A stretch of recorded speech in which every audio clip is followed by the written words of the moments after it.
जमी प्रस्तुति पोटल लगाजिबा पूर्वरु जमी को 3 रु 4 थर ओड चाष करी घास नड़ामूल इत्यादि को भल भाबरे बाछि दबा दरकार।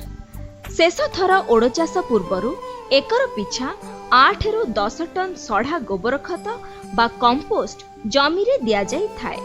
तापरे निर्दिष्ट व्यवधान रे 4 फुट गोले 2 रु 3 फुट गभीर रे मंदा खोली प्रति मंदारे झुड़िए गोबर खत सहित आवश्यक परिमाणर सार माटी सहित मिसाई भर्ती करि दियंतु। प्रति मंदारे 2 रु 3 टी करी चेर बा डंक थिबा चेर को सीधा करी भल भाबरे लगाई 5 रु 7 सेंटीमीटर माटी घोड़ाई दियंतु। चेररु भल भाबरे डंक बाहरिबा पई मंदारे किछि नड़ा कुटा घोड़ाई पानी देबे। डंकरु गजा उठिला परे नड़ा कुटा काढ़ी दबा उचित।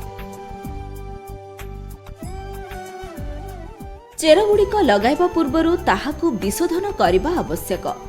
100 किलोग्राम चेर पाई 100 लिटर पानी रे 200 ग्राम भिटाभाग सह 200 ग्राम प्लांटोमाइसिन और 200 मिलीलीटर क्लोरोपाइरिफस द्रवण को प्राय 20 मिनिट बुड़ाइबा परे जमी रे लगाइबा उचित। खत सार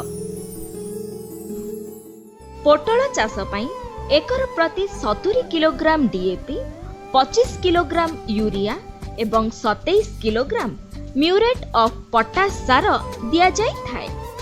एहा बदल रे एकर पिछा 40 kilo urea 175 kilo super phosphate और 40 किलो म्यूरेट ऑफ पोटाश को बिहन लगाइबा समय रे प्रयोग करा जाई थाए।